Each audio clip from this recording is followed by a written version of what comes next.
Hey everybody, and welcome to the first installment of my top 100 board games of all time. This is the 2022 into 2023 edition. So normally I only do my top 50 board games of all time, and that in itself has become so difficult to do because there are so many games I love to talk about. Therefore, I've increased it to 100 games, and even now, there's at least another 100 games I'd love to talk through and recommend to you guys. And additionally, I thought it's really cool that, when you expand it to that top 100, there's some different types of games that have snuck onto the list because, I'm renowned for being the Euro guy. Most of my favourite games are Euros, so spoiler alert, most of these games are going to be Euros. But as I said, towards that tail end of the list, there's going to be different types of games on there. And before I get started on the games, I want to give a shout out to the show sponsor, KIENDA.co.uk, who are my go-to online retailer here in the UK. They stock games old and new, offer some great loyalty schemes, and if you use my link in the show notes or the QR code,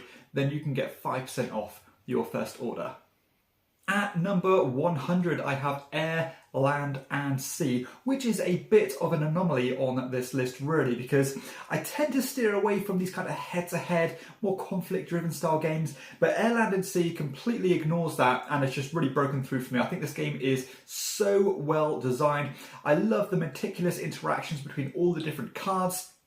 Every card has its counterpart. You can synergize with each other, they can hurt each other, and I love the fact that there is only a few cards in this game. There's basically a micro game where you can really kind of wrap your head around how they link together and how they work. Now, my favorite thing about this game is this withdrawal system where if you think things aren't going your way, you don't think you've got a good chance of winning the battle, then you can withdraw from the fight and give fewer points to your opponent. And then it's basically going to be a race to who scores 12 points the first. So you can fight to the end, risk losing a lot but gaining a lot, or you can play it a bit safer. So very clever game. I've got the expansion for this one as well, as in the Spies, Lies and Supplies, which I think is equally as good, and I love the fact that you can merge the two by chopping and changing between the different decks. But yeah, a fantastic little two-player game.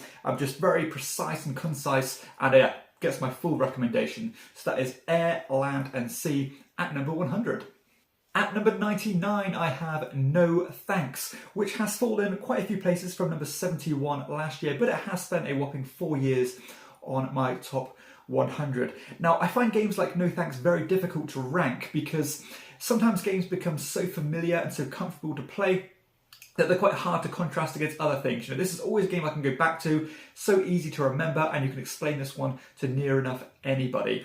And No Thanks uses one of my favourite mechanisms in board games, which is what I call incentive building, where the longer you ignore something, the more inviting it becomes because, benefits start to build up on it. Now, all you do on this game is that a card is going to come up for grabs, but these cards are going to have points on them, but those points are negative points. So acquiring cards is not a good thing here. Now, all you do on your turn is you can either put a chip on this card to say, look, I don't want it, no thank you, move on to the next player.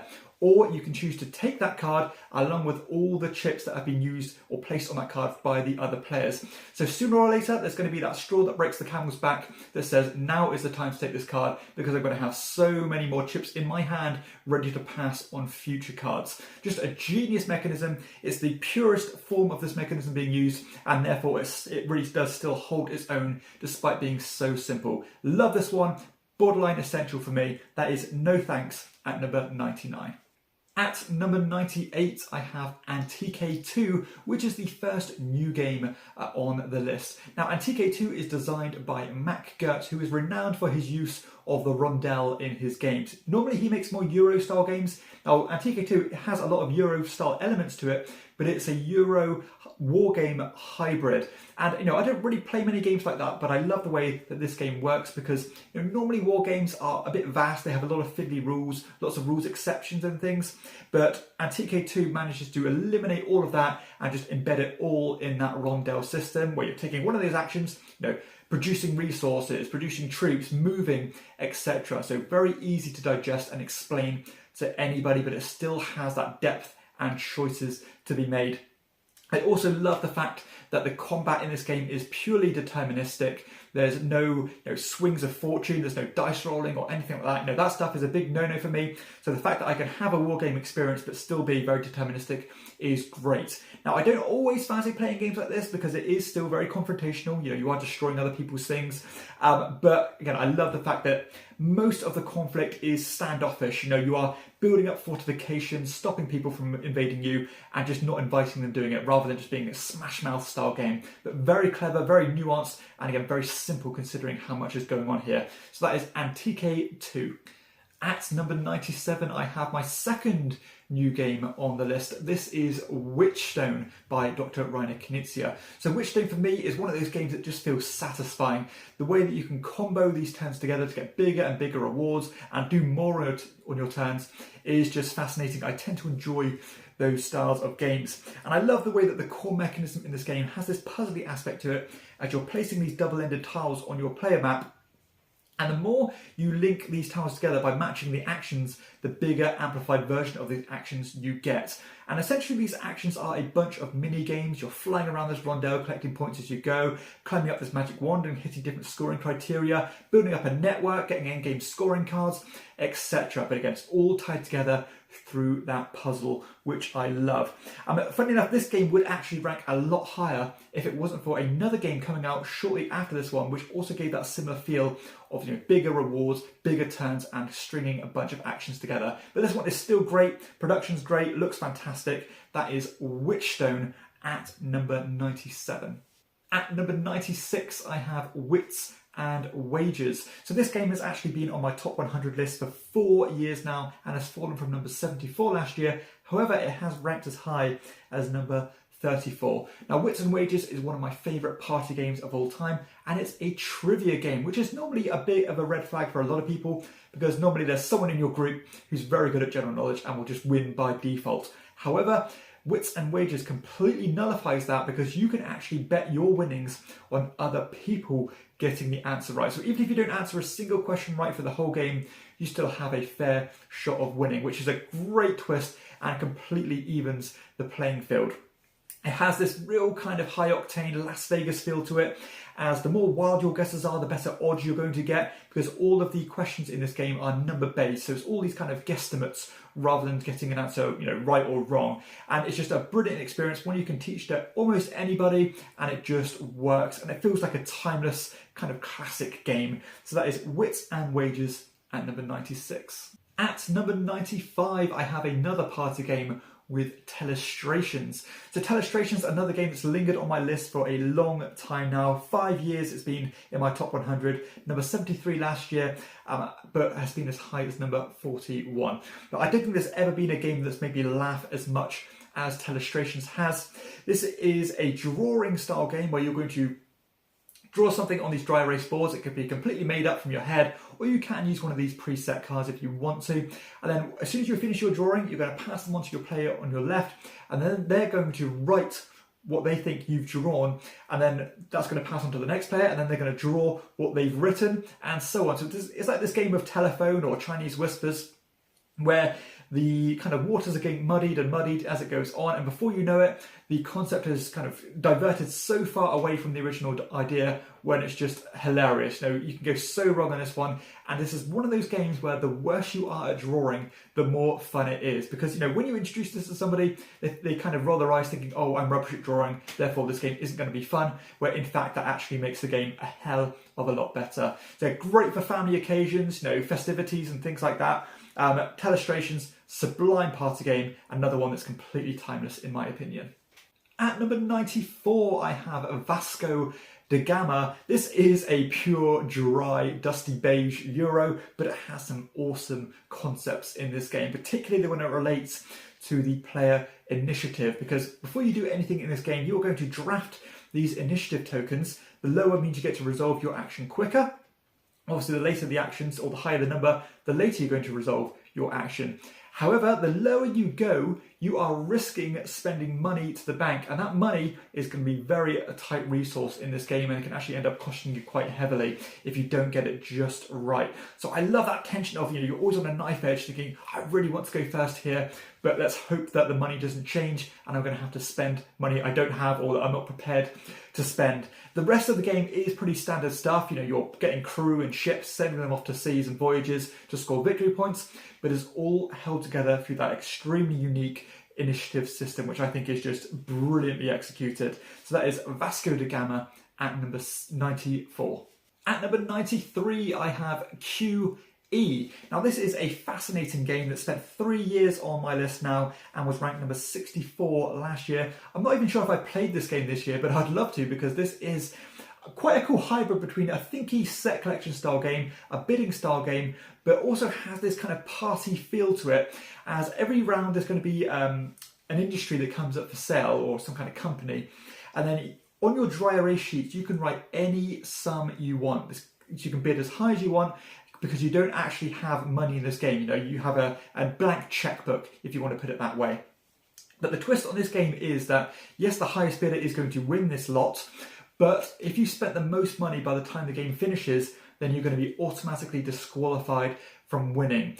And this is really amplified by the fact that every round there's going to be someone who is putting the lot up for sale, and therefore all the bids come into that player, and they can basically secretly see what everyone else is bidding, which kind of recalibrates how much they're willing to spend, because if you're spending very little on your turns because you don't want to be that player to spend the most, and somebody else is spending millions, you might think, I've got a lot of wiggle room here, where in the next turn something I want comes up for sale, I can spend a lot. So I love the fact that it's really kind of player driven on how the economy works here. It sounds like it wouldn't work, but it really does. I've never had a bad experience with QE, and I'm really excited to get this one back to the table. And I wouldn't be surprised that as soon as I play this one again, it will shoot right back up my top 100. So that is QE at number 93. At number 92, I have another new entry with El Caballero. So El Caballero is kind of the sequel game to El Grande, which, spoiler alert, you will be seeing in the rest of this series, or sometime in this series. But this is more of a tile placement variant of it, as you are building up this communal map of islands and seas, and then placing your influence tokens down on these islands to try and gain control of them and score points accordingly. This game recycles that awesome initiative system that is used in the original El Grande, where you're playing these cards down. The higher the number means you get priority in drafting the tiles you want and taking your turn, but the lower numbers give you more income when it comes to workers, so you have more to deploy onto the board. And it's always about striking the balance between the two. When do I need to go first and not take anything and have stuff in my supplies, or when do I need to restock my kitties to move forward and sit back and prepare to go last that turn? There's also some unique mechanisms here that I haven't seen before, where the actual control pieces you're putting down are not like meeples or anything like that. They are these tiles themselves, which you can kind of increase by rotating them as you go on, and they can also kind of encroach on several islands with a single placement, so you can get loads of bang from your buck with kind of savvy play. Just a very clever design, one that's kind of faded into obscurity. Don't really hear anybody talking about this one, but this is one of my favourite tile placement and area majority games out there. So that is El Caballero at number 92. And the final game I'm talking about this episode, at number 91, I have Sealand. Now this is another debut entry and another game designed by Wolfgang Kramer. Now Sealand really did take me by surprise this year. This is a game that dates back to 2010, and it just completely flew under the radar for me, and it's one of those games that has no spotlight on it at all. It really has faded into obscurity.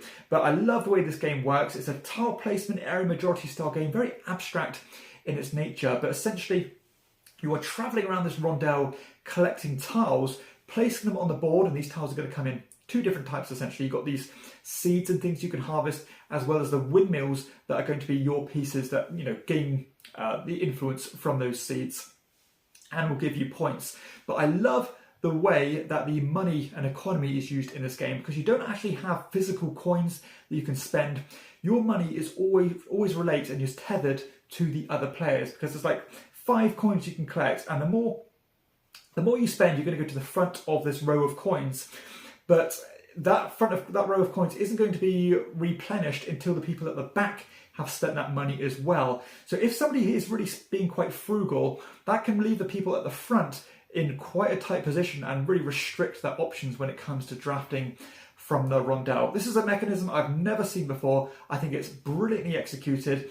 The rest of the game is very pure, simple area majority, but there's different strategies you can go down. You can try and get these big point grabs by investing a lot of time and effort to surrounding your windmills, or you can very cleverly sneak into places and get quick little grabs and so on. Highly recommend you check out my review of this one because I think this could appeal to a ton of different gamers because it is so versatile. But yeah, sadly it's not being talked about, but it certainly should be. That is Sealand at number 91. So there we have it. That is the first installment of my top 100 board games of all time. Hopefully there's something on here that's grabbed your attention, and I'm already enjoying talking about these games because they are my best of the best. And even though these are ranked number 91 to 100, I still think they are all sublime and fantastic games. And a lot of the time there's literally a hair's width in between something mid-table and at the bottom here, because these fractions are so small between my enjoyment of them. But for everybody else, thanks for joining, and be sure to check out my other content